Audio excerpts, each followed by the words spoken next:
کہ میں کیا پڑھ رہا ہوں کیا نہیں. اور اسی طرح نشے کی حالت میں اگر کوئی اور مسائل ہیں، فرض کریں کوئی طلاق کا معاملہ ہے، تو اس سے یہ بھی ثابت ہوا کہ نشے کی حالت میں کلمہ کفر اگر کوئی بک دیتا ہے تو وہ جو ہے اس کا ایمان رائے گا نہیں ہوتا، ایمان سلامت رہتا ہے. تو اللہ رب العالمین نے پھر بھی چونکہ نشے کی حالت میں ہی انہوں نے یہ کیا، اور جس کا مطلب یہ تھا قل یا ایھا الکافرون، محبوب صلی اللہ علیہ وسلم کافروں کو کہہ دو لا اعبد ما تعبدون، میں عبادت نہیں کرتا جس کی تم عبادت کرتے ہو. تو اس میں لا کا مطلب ہے نہیں، تو اعبد ما تعبدون کا مطلب آ گیا میں عبادت کرتا ہوں. تو چونکہ یہ نشے کی حالت میں تھا تو کفر نہیں تھا، اگر کفر ہوتا تو اللہ ایمان کے لفظ سے نہ بولتا. اللہ نے پھر بھی بولا یا ایھا الذین آمنوا. آگے ہے کہ اگر تم ناپاک ہو، یعنی جنبی حالت میں ہو، جنابت میں ہو، غسل واجب ہے، تو اس وقت بھی نماز کے قریب نہ جاؤ. آگے فرمایا وَإِن كُنتُم مَرْضَىٰ، اور اگر تم بیمار ہو، أَوْ عَلَىٰ سَفَرٍ فَعِدَّةٌ أَوْ عَلَىٰ سَفَرٍ أَوْ جَاءَ أَحَدٌ مِّنكُم مِّنَ الْغَائِطِ أَوْ لَامَسْتُمُ النِّسَاءَ. اور اگر تم بیمار ہو یا سفر میں، یا تم میں سے کوئی قضائے حاجت سے آیا، یا تم نے عورتوں کو چھوا، فَلَمْ تَجِدُوا مَاءً فَتَيَمَّمُوا صَعِيدًا طَيِّبًا فَامْسَحُوا بِوُجُوهِكُمْ وَأَيْدِيكُمْ، اور پانی نہ پایا تو پاک مٹی سے تیمم کرو، تو اپنے منہ اور ہاتھوں کا مسح کرو. ان اللہ کان غفورا رحیما، ان اللہ کان عفوا غفورا، بے شک اللہ معاف فرمانے والا بخشنے والا ہے. یعنی اب دیکھیں یہاں پہ تیمم کا تذکرہ ہے. اگر پانی نہیں ہے، یہ نہیں ہے کہ پانی ابھی میرے پاس نہیں ہے، نہیں، اگر پانی کے یہ حکم کیا ہے کہ 1 میل مسافت دائیں بائیں آگے پیچھے اگر اتنا ہو، یا نماز جانے کا خدشہ ہو کہ میں پانی لینے جاتا ہوں، تو نماز چلی جائے گی، پھر تیمم کر سکتے ہیں. یا بیماری ایسی ہے جس سے ڈاکٹر نے منع کیا ہو کہ بھائی آپ نے پانی کا استعمال نہیں کرنا، اگر پانی کا استعمال کریں گے، غسل کریں گے، تو آپ کو جسمانی جو معاملات ہیں یہ آپ کی بیماری بڑھ جائے گی. یا زخم ہے، پورے جسم پہ زخم ہے، اس کے بارے میں بھی یہی حکم ہے. تیمم کرنا، تیمم کرنے والا دل سے پاکی حاصل کرنے کی نیت کرے. تیمم میں نیت بالاجماع شرط ہے، کیونکہ 2 ضربیں ہیں. آگے 2 ضربیں ہیں. کن چیزوں پر تیمم جائز ہے؟ جو چیز جن سے مٹی سے ہو، جیسے گرد، ریت، پتھر، ان سب پر تیمم جائز ہے، خواہ پتھر پر غبار بھی نہ ہو، لیکن پاک ہونا شرط ہے. ہاں جی، پاک ہونا شرط ہے. یہ نہیں ہے کبھی کسی نے پیشاب کیا ہے تو اسی کے اوپر ہاتھ مار دیں، یا وہاں گندگی پڑی ہے تو وہیں سے اس گندگی کو ہٹا کر اس پہ جو ہے وہ ضرب لگا کر تیمم کر لے، تو ایسا جائز نہیں ہے. ہاں، تیمم والے کے پیچھے وضو اور غسل جنہوں نے پانی سے کیا ہوا ہو اس کی اقتدا جائز نہیں ہے،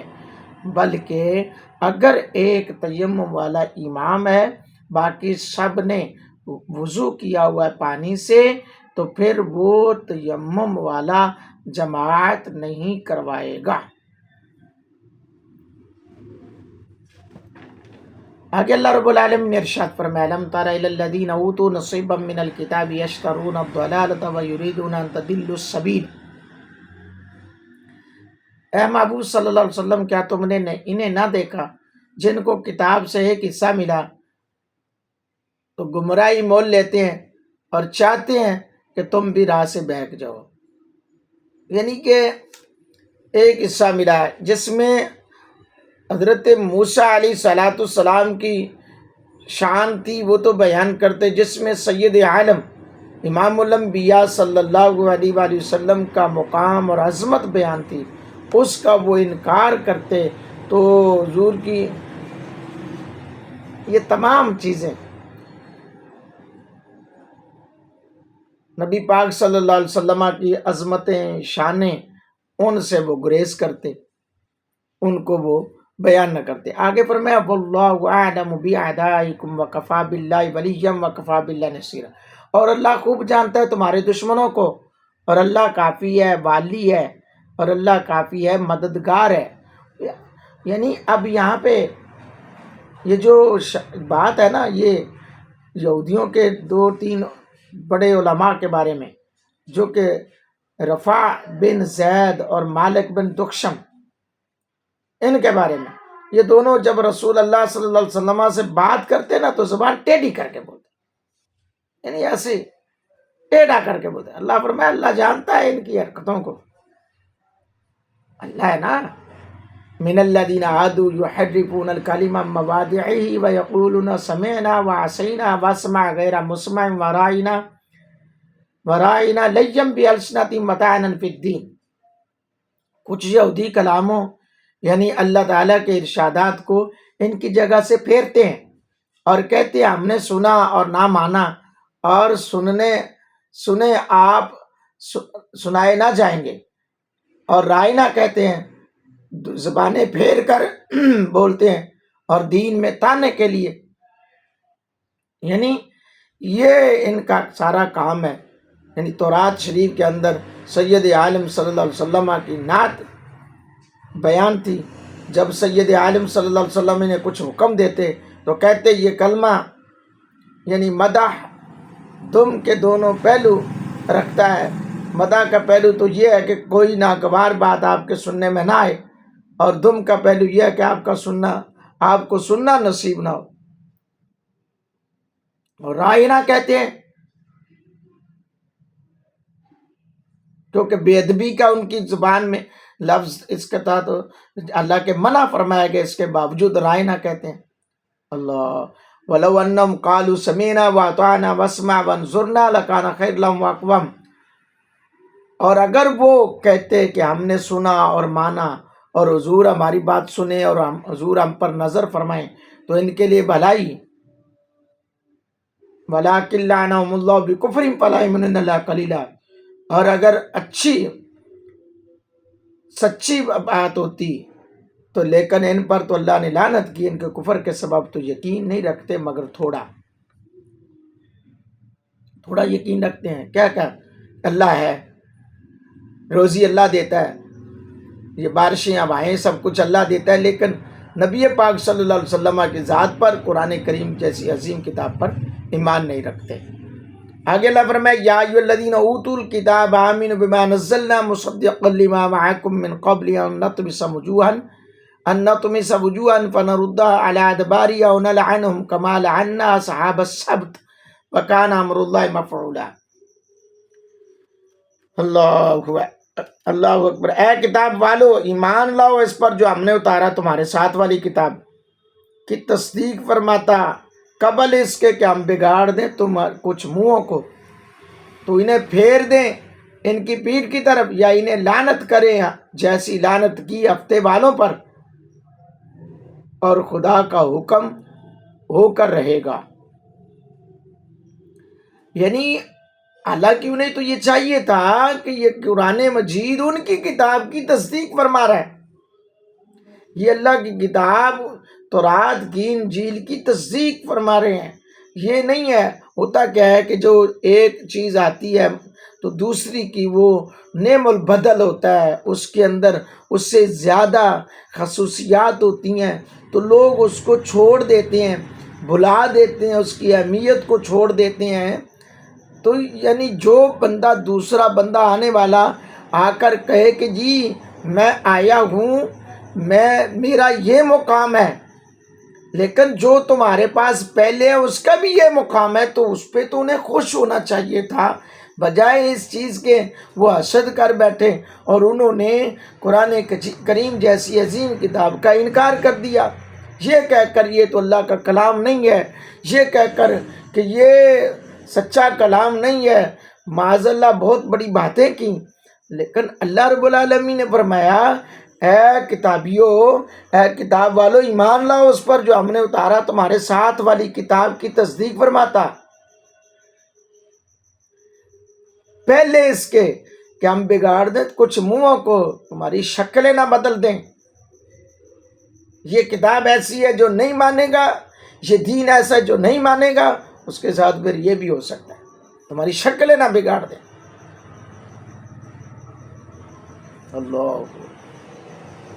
ان اللہ لا یغفر ان یشرک بہ ویغفر ما دون ذلک لمن یشاء،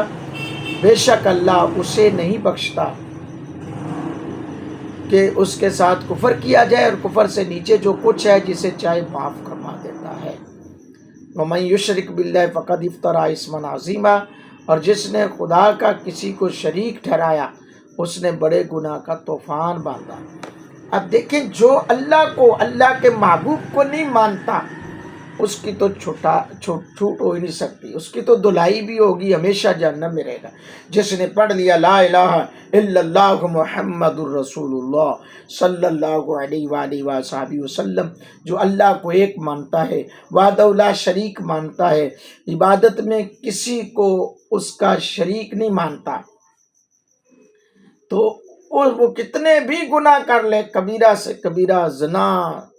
شراب، جوا، قتل و غارت، لیکن اگرچہ اس نے کلمے کو نہیں چھوڑا، اس کا اس ذات پر ایمان ہے کہ میں مسلمان ہوں، اللہ کی ذات پر ایمان رکھتا ہوں، محبوب خدا کی ذات پر ایمان رکھتا ہوں، ان کو اللہ کی مرضی ہے، وہ چاہے